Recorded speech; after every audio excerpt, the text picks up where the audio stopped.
You ask Tiger to solve. This deals with linear equations with one unknown. The final result is b equals -1. Let's solve it step by step. Simplify the expression. Expand the parentheses. Multiply the coefficients. Simplify the arithmetic. Expand the parentheses.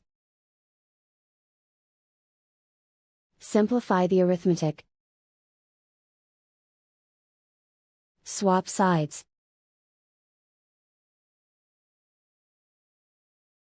Group all constants on the right side of the equation. Subtract 56 from both sides. Simplify the arithmetic.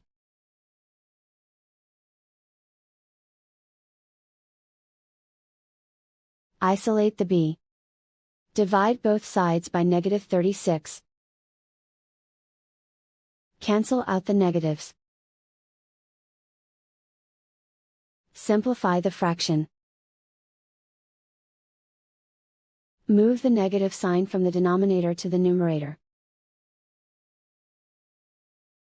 Simplify the fraction.